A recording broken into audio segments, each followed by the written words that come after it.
Now, what kind of girl would I be if I didn't make sweetheart conversation macaroons for Valentine's Day? Well, well, well, looks like the cold queen has a heart after all.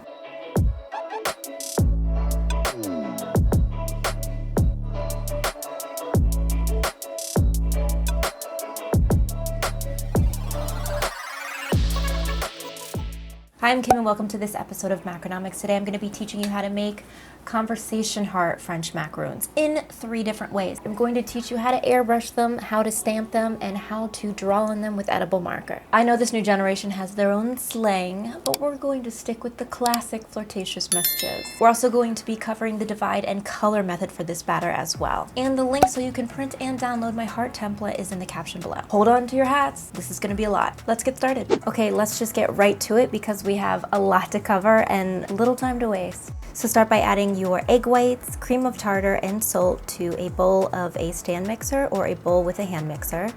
And turn that on high speed, let that foam up a little bit. And once it has a little bit of air and foam to it, you can start to add your granulated sugar slowly on low speed. Once that's all combined, kick your speed up to high as it can go, and let that whip until it is firm, hard, stiff peaks that kind of have a resistance to them. You want them to look clumpy. When you think it is over whipped, you are there. Trust me. In the meantime, you're going to sift your dry ingredients. So sift your almond flour and your confectioner's sugar through a strainer into a large bowl. Get all those clumps out. And hey, if you want to know which almond flours I'm using, please look in the caption below. I've listed my favorite almond flours that are problem-free and work perfect every time. Once your meringue is finished, you're going to combine it in with your dry ingredients and start to fold. We're not going to add any color yet. We're going to mix this, carefully folding it until all the white streaks of the meringue are gone, but the batter still looks a little bit undermixed. Then we are going to divide the batter into 6 bowls because we're going to color them for the hearts. One easy way to divide your batter evenly is to use measuring cups. Then we're going to color one of the bowls pink, one of the bowls purple, one of the bowls blue, one of the bowls green, one of the bowls yellow, one of the bowls orange. Now you're going to transfer each batter to its own piping bag with no tip. Tie up each bag and put them on hold because I'm going to show you what to do next. I made the perfect color coordinated heart template for you to download and print below in the caption. And you're going to cut those out individually and put them onto a sheet pan and cover them with a non-stick silicone baking sheet, preferably one that you can see through here. I'm using this one from New York Cake, and it's really pretty because it's lined with pink, and I guess that really goes perfectly with the theme here today. Hee hee. Now you're going to cut the tip of each piping bag and you're going to start to begin to pipe your hearts. Now the trick with shapes is that you want to make sure that you are piping in as much volume as you would with a round French macaron. Start from piping in the middle and let it spread out that way.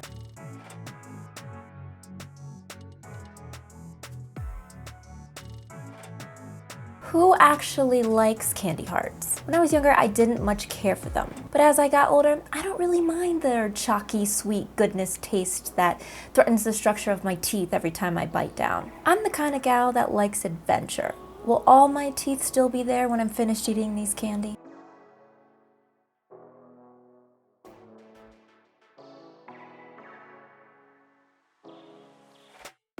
Then you're going to tap your sheet pan against the counter, pop any air bubbles, and allow your French macaroons to rest for an hour or until a skin develops. Then set your oven to 300 degrees Fahrenheit and pop them in for 15 minutes. And then allow these gorgeous hearts to cool completely. Now it's time for arts and crafts, kids. There's 3 ways to print your messages onto your candy hearts. The first way is by stamping them. I will post the link to where I got these stamps below. Now, they're a little tricky, I'm not gonna even lie to you guys, but you're going to take some gel food coloring and you're going to mix it on a plate with a paintbrush. I did a combination of red and yellow to match the shade of red on candy hearts. I did this individually. Like I said, it's kind of challenging. I did each letter individually, and you have to be super gentle when stamping onto macaron shells because they're super fragile. If I find something better out there in terms of stamps, I'll let you guys know. These guys snap together, but I'm telling you, it's much easier to do each letter individually, and I know that can be time consuming, but if you want that look, well, there you have it.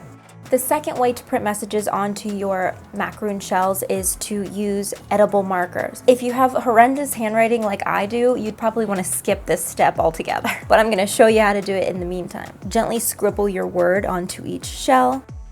And it's kind of as easy as that. I mean, if you have the mother of all handwritings, then this is for you. And the third option is to use stencils. Now, I have this airbrush machine, which has lasted me many, many years, which has actually outlasted a lot of boyfriends, to be honest. And I will post the link to this specific airbrush in the caption below so you can get it too. If you guys want to know more on the airbrush machine, like how to use it, let me know in the captions below and I'll make a video solely on the breakdown of an airbrush machine. And we are using Chef Master's airbrush colors today, which are flawless and amazing, and I swear by. We're using a combination of red and yellow airbrush colors.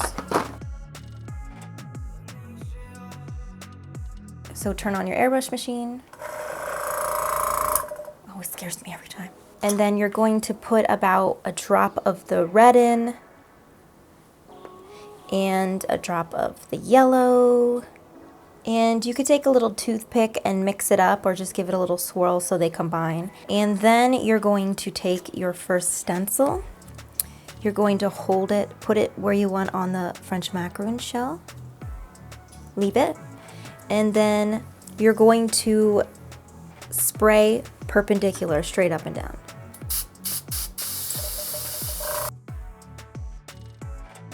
And you're gonna do these for all of your French macaron shells if you decide you like the airbrush look. And you always wanna make sure that your airbrush gun is clean, or else the paint will come out in like spots, or it won't come out at all. I've been there before. It's also important with these stencils, so you don't transfer paint where you don't want it, that you rinse it after each use. I know that can be time consuming. For perfectionists like me, it makes a heck of a difference.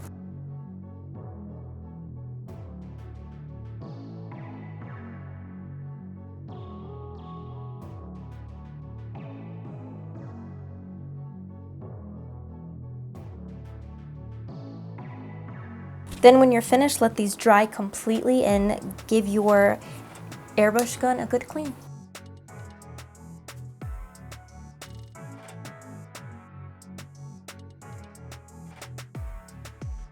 To make the classic buttercream, you're going to add your unsalted butter and confectioner's sugar in the bowl of a stand mixer and mix on high until it is double in size and white. Then you're going to add your vanilla extract or vanilla beans or vanilla bean paste, whichever you'd like. And if your buttercream is too thick, add a tablespoon to 3 tablespoons of milk to thin it out a little bit. Now we're going to transfer the buttercream into a bag with a large star tip because we want these fillings to be fancy schmancy. Now we're going to fill these bad boys with our vanilla buttercream.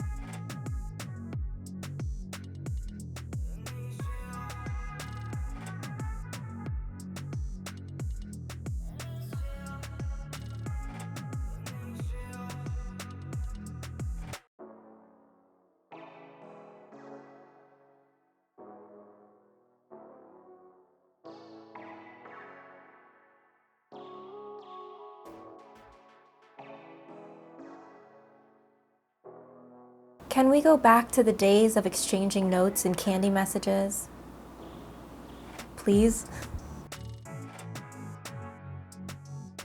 Queen! These alone can be my Valentine, 100%. Sweet, creative, flirty, colorful, and fun. These conversation heart macaroons is one really good way to get your message across. Want to be my sweetheart? Send the right message with these guys. Heck, it doesn't even have to be nice. Send any message with these guys. friends and lovers, thank you so much for watching. If you like this video, please give it a thumbs up, and also make sure that you are subscribing to this channel so you have the first look every time I drop a new video. And for more content, please be sure to follow my Instagram and my Facebook, and if you're going to replicate any of my photos, videos, or recipes, please add hashtag creme macaroons to your photos and videos so I can see, like, and share them to my stories. And as always, stay happy, stay healthy, and keep baking.